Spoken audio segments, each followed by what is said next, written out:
دلارام نے اسی تبسم اسی ادائے خاص سے دوسرا وار دوسرا انکشاف کیا۔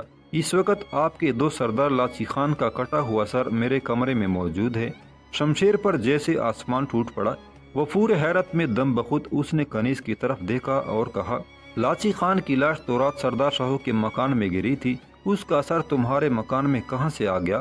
دلارام نے ایک لمحہ خاموش رہ کر شمشیر کو اپنے حواس درست کرنے کا موقع دیا، پھر بتانے لگی، رات کے حملہ کے خلاف گونا بستی کے سردار نے ملکہ جہاں سے احتجاج کیا اور اپنے قاصد کے ہاتھ لاچی خان کا کٹا ہوا سر بطور تحفہ بھیجا ہے۔ قاصد ملکہ عالیہ کے لیے پیغام لے کر آیا تھا کہ جب دربار جشن میں ملکہ جہاں نے گونا بستی کو شاہی عتاب سے آزاد کر دیا تھا تو رات کے اندھیرے میں ولی عہد نے اپنے سواروں کے ساتھ بستی پر حملہ کیوں کیا اور کیوں سردار کی بیٹی کو زبردستی اٹھا لے جانے کی کوشش کی؟ شہزادہ علی کے حکم پر لاچی خان سردار کے مکان کا دروازہ توڑ کر اندر گھس آیا اور موت نے اسے دبوچ لیا۔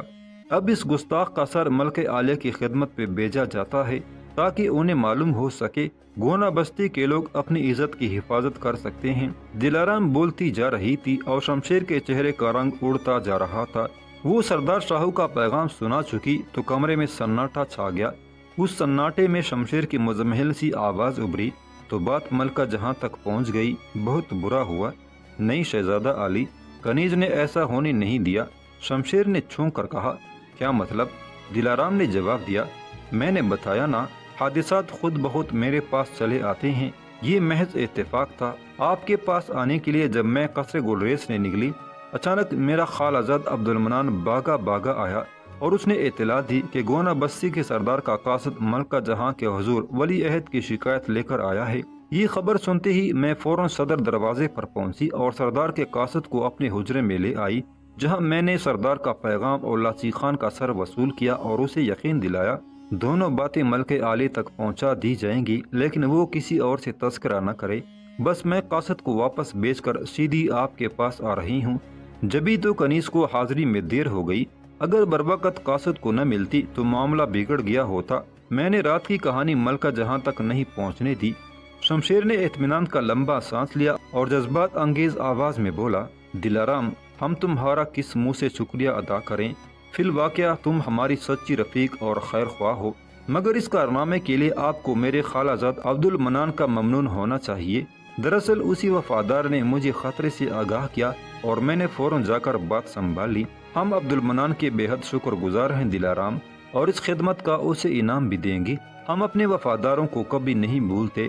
تمہارے ساتھ آج سے ہم تمہارے خالہ زاد کو بھی اپنے خاص آدمیوں میں شامل کرتے ہیں۔ کہاں ہے وہ؟ تم اسے اپنے ساتھ لے کر کیوں نہیں آئی؟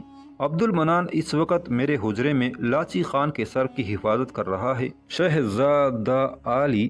دلارام نے شہزادہ علی کے دو لفظوں کو چار ٹکڑوں میں کاٹ کر رکھ دیا تھا۔ شمشیر کو شہزادہ کے لخت لخت ہونے کا احساس شاید اس لیے نہ ہو سکا کہ دلارام نے وفاداری کی ایک حیرت انگیز کہانی سنا کر اسے اپنا گرویدہ بنا لیا تھا۔ اچانک شمشیر نے پوچھا، کیا عبد المنان ہمارے محافظ دستے کے افسر اعلیٰ کا فرض ادا کر سکے گا؟ کیوں نہیں، وہ حضور کی حفاظت کے لیے اپنی جان بھی قربان کر سکتا ہے۔ پھر ہم آج ہی رستم خان سے کہہ کر اس کی تقرری کا پروانہ جاری کر دیں گے۔ اچانک شمشیر کو کچھ یاد آیا اور وہ اداس لہجے میں بولا، دلارام، ہمیں افسوس ہے کہ لاچی خان کے بیہودہ مشورے میں آ کر ہم نے تم سے کیا ہوا وعدہ بھی توڑ دیا اور محض اپنی گمشدہ انگوٹھی حاصل کرنے کے لیے نیلے کی تذلیل کے مرتکب ہوئے، مگر آئندہ ہم اپنا عہد نبھائیں گے۔ آپ کو عہد شکنی کی سزا بھی تو مل گئی۔ دلارام کی زبان سے یہ فکرہ بے اختیار اور بالکل غیر ارادی طور پر نکل گیا۔ اس فکرے میں خنجر کی سی کاٹ تھی اور یہ خنجر شمشیر کے کلیجے تک اتر گیا۔ اس نے دلارام کی طرف یوں دیکھا جیسے جال میں پنسا ہوا بھیڑیا اپنے شکار کو دیکھتا ہے، پھر یک لخت دو قدم آگے بڑھا اور بولا، تم کہتی ہو تمہیں بہت سی باتیں آپ سے آپ معلوم ہو جاتی ہیں، یہ درست ہے حضور، تو پھر تمہیں یہ بھی معلوم ہوگا کہ رات ہم پر حملہ کرنے والا کون تھا۔ دلارام نے محسوس کیا اچانک شمشیر کی آواز ہی بدلی بلکہ اس کی صورت بھی بدل گئی ہے۔ بڑی پھرتی سے اچھل کر دو قدم پیچھے ہٹ گئی تھی۔ اب وہ پہلی سی دلارام نہیں تھی جو جنگل کے خونی بیڑیے سے ڈر جاتی، اس کی اصلیت جان چکی تھی۔ اب شہزادہ خرم ذیشان اور ظریف کماندار کی ہدایت پر اس کے قلب و ذہن پر چرکے لگانے کا فرض ادا کر رہی تھی۔ شمشیر نے حیرت و غصے سے ملے جلے رد عمل سے دلارام کو پرے ہٹتے دیکھا تو کچھ آگے بڑھا۔ وہ اس کے ذہن کو ہلکا سا کچوکا دے کر بولی، اتنے قریب نہ آئیے صاحب عالم، شہزادے اور کنیز میں کچھ فاصلے ہوتے ہیں۔ دلارام کے لبوں پر لرزتی معنی خیز مسکراہٹ شمشیر کے ذہن میں ناگر کی طرح بل کھانے لگی۔ اس نے رکتے ہوئے کہا، تم نے ہمارے سوال کا جواب نہیں دیا۔ ہمارا وہ دشمن کون ہے جس نے رات ہم پر حملہ کیا تھا؟ تقدیر ہی آدمی کی دشمن ہوتی ہے۔ ہم اس تقدیر کا نام پوچھنا چاہتے ہیں جس نے ہمیں رات سانگا جنگل میں گھیر لیا تھا۔ دلارام ایک پل کے لیے کچھ سوچنے لگی، پھر اس نے اپنی جیب سے پانسا نکالا، اسے شمشیر کے سامنے ایک میز پر پھینک دیا اور 3 نشان کی شکل دے کر بولی، آپ کا ایک ہی دشمن ہے سرکار، اور اس کا نام شمشیر ڈاکو۔ دلارام نے بڑی جرت سے کام لے کر اس کا نام لیا۔ پانسا تو محض ایک دکھاوا اور شمشیر کی ضعیف الاعتقادی کو مطمئن کرنے کا ایک ذریعہ تھا، ورنہ جانتی تھی شہزادہ خرم کے روپ میں اس کے سامنے بنفس نفیس شمشیر ڈاکو کھڑا ہے۔ شمشیر ڈاکو کے نام سے شمشیر پر جیسے سکتہ تاریخ ہو گیا۔ حیران نگاہیں کبھی پانسے کا طواف کرتی اور کبھی دلارام کے چہرے پر مرتکز ہو جاتی تھی۔ شاید سوچ رہا تھا، یہ منہ چڑی کنیز جو پانسا پھینک کر ان کہے واقعات کا علم بھی حاصل کر لیتی ہے، کیا اس کے بارے میں کچھ نہیں جانتی؟ پہلی بار جب دلارام نے اسی انگوٹھی کے بارے میں ایک حیرت انگیز اور ناقابل یقین خبر بتائی تھی جو بعد میں بالکل درست ثابت ہوئی، تو شمشیر کو اس پر ایک جادوگرنی کا شبہ گزرا تھا۔ آج وہ پانسا پھینکنے والی کے روپ میں ظاہر ہوئی اور آج بھی اس کے اطلاع نے شمشیر کا دل دہلا دیا تھا۔ کیا وہ سچ مچ کسی پر اسرار قوت کی مالک ہے، یا ادھر ادھر سے معلومات حاصل کر کے اپنی غیب بینی کا مظاہرہ کرتی ہے؟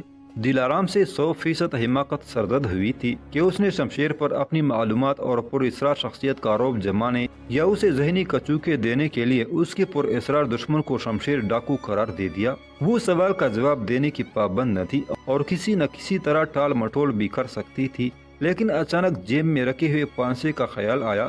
پھر اس نے پانسا پھینک کر اور شمشیر ڈاکو کا نام لے کر اسے ورط حیرت میں ڈال دیا تھا۔ اسے حیران و متفکر دے کر دلارام نے پوچھ ہی لیا، شہزادہ عالی، آپ ایک ڈاکو کا نام سن کر پریشان ہو گئے، بھلا وہ آپ کا کیا بگاڑ سکتا ہے؟ مگر شمشیر کا ذہن تو کچھ اور ہی تانے بانے بن رہا تھا۔ آہستہ سے دروازے کی طرف بڑھا اور دوسرے لمحے دروازہ بند ہو گیا۔ دلارام کے پاؤں تلے سے زمین نکل گئی۔ سوچ بھی نہیں سکتی تھی شمشیر ایسی خلاف توقع حرکت کر گزرے گا۔ نہ جانے وہ کیا چاہتا ہے، کہیں اسے یہ شبہ تو نہیں ہو گیا کہ وہ اس کے ساتھ ڈرامہ کھیل رہی ہے؟ اس صورت میں درندہ جو بھی کر گزرے کم ہے۔ ایک لمحہ کے لیے دلارام کے جسم میں خونک سی لہر دوڑ گئی، لیکن فوراً فیصلہ کیا کہ اس کے سامنے کسی کمزوری کا اظہار نہ کرے گی۔ دروازہ بند کرنے کے بعد شمشیر پلٹا اور خوفناک نگاہوں سے گورتا ہوا اس کے قریب آ کر رک گیا، اتنا قریب کہ دونوں ایک دوسرے کے دل کی دھڑکن تک سن سکتے تھے۔ اچانک وہ وحشیانہ لہجے میں بولا، کیا تمہارا پانسا ہمیشہ صحیح خبر دیتا ہے؟ آج تک اس نے کوئی غلط خبر نہیں دی۔ حضور کو نہ پہچان سکوں، یہ کیسے ممکن ہے؟ میری نظریں اس حقیقت کا انکار کر دیں جو مہر درخشاں کی مانند میرے سامنے ضیاء ریز ہے۔ کل کلاں اگر پانسا یہ بتائے کہ میں دلارام نہیں بلکہ کوئی اور ہوں تو کیا میں اعتبار کر لوں گی؟ آپ اعتبار کر لیں گے؟ اگر چہرہ وہ کتاب ہے جس پر انسان کے قلب و ذہن میں گزرنے والی کیفیات کی تحریریں پڑھی جا سکتی ہیں، تو اس وقت شمشیر کا چہرہ اس کے اطمینان قلب کی عکاسی کر رہا تھا۔ غالباً وہ یہ سمجھ کر مطمئن ہو گیا تھا کہ بعض اندیکھی واقعات کا علم رکھتے اور ایک پر اسرار شخصیت ہونے کے باوجود اگر دلارام کو کوئی شبہ ہوتا تو اس کے شہزادہ خرم ہونے پر اتنے وثوق و یقین سے اصرار نہ کرتی۔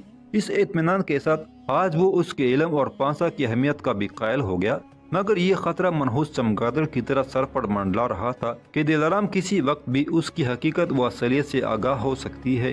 اب دو ہی صورتیں تھیں، اول وہ دلارام کی زندگی کا خاتمہ کر کے اسے ہمیشہ کے لیے راستے سے ہٹا دے، دویم یا پھر کسی طرح اسے اپنا بنا لے۔ بہترین ساتھی اور صلاحکار لاچی خان کی ہلاکت کے بعد شمشیر کو ایک رفیق و ہمراز کی شدید ضرورت تھی جو شاہی محل میں جہاں قدم قدم پر خطرے سانس لے رہے تھے اس کی حفاظت و رہنمائی کا فرض ادا کر سکے۔ چند روز کے اندر اس پر دلارام کی اعلیٰ صلاحیتوں اور مخفی طاقتوں کا جو انکشاف ہوا، ان کے پیش نظر وہی ایک ایسی ہستی تھی جو ان کے کام آ سکتی، لیکن سوال یہ تھا وہ اس پری کو شیشے میں کس طرح اتارے۔ شاہی محل میں رونما ہونے والا ہر واقعہ اسے دلارام کی اہمیت کا احساس دلا رہا تھا۔ وہ جوان تھی، خوبصورت تھی، عقل مند اور معاملہ فہم تھی۔ اگر موازنہ کیا جائے تو شہزادی گلبانوں سے زیادہ پرکشش تھی۔ اور اس سے قطع تعلق کر کے وہ اپنے پراسرار دشمن کی ضد بھی پوری کر سکتا تھا۔ مگر سب سے بڑی مصیبت یہ تھی، شمشیر گل بانو کو چھوڑ کر تخت و تاج حاصل نہیں کر سکتا تھا۔ صفدر نگر کی سلطنت گویا شہزادی گل بانو کا جہیز قرار پا چکی تھی، اور ادھر پوری اسرار دشمن کا خنجر ان دونوں کے درمیان حائل ہو چکا تھا۔ اسی خنجر سے ڈر کر شمشیر کے ارادے متزلزل ہو گئے۔ اب دل آرام اس کے تاریک ذہن کے افق پر ایک نجم امید بن کر طلوع ہوئی۔ اگر وہ شمشیر کا ساتھ دینے پر تیار ہو جائے تو کامیابی سے ہمکنار ہو سکتا ہے، ورنہ شاہی محل میں اس کی زندگی گرداب ہلاکت کی نظر ہو جائے گی۔ دل آرام نے بانپ لیا، اس کے ذہن میں متضاد خیالات کی جنگ ہو رہی ہے۔ ہمدردانہ لہجے میں بولی، شہزادہ علی، آپ خاموش کیوں ہو گئے؟ کیا سوچنے لگے؟ اپنی تمام تر پریشانیاں کنیز کو سونپ دیجیے اور اس کی وفاداری پر اعتماد کیجیے۔ دلارام کو مائل بکرم دیکھ کر شمشیر کو جرأت ہوئی۔ اس نے کہا، دلارام، ہم بہت سی الجھنوں کا شکار ہیں۔ اس وقت تمہارے سوا کسی سے امید وفا نہیں رکھتے، تمہارے علاوہ کسی کو اپنا نہیں سمجھتے۔ یہ آپ کیا فرما رہے ہیں صاحب عالم؟ ملکہ جہاں کی مامتا آپ کے لیے تڑپتی ہیں، شہزادی گل بانو کی محبت حضور کے لیے وقف ہے، اور کنیز تو… شمشیر نے اس کی بات کاٹ دی۔ ملکہ جہاں کی مامتا ہی نے ہمیں مبتلا مصیبت کیا ہے، شہزادی گل بانو کی محبت ہی تو ہمارے لیے وبال جان بن گئی ہے۔ کنیز نے چونک کر دیکھا اور حیرت زدہ سی ہو کر بولی، میں حضور کا مطلب نہیں سمجھی۔ تم سب کچھ سمجھتی ہو، سب کچھ سمجھتی ہو۔ اچانک شمشیر نے نیا رخ بدلا اور صرف ایک قدم بڑھا کر اس کی کلائی دبوچ لی۔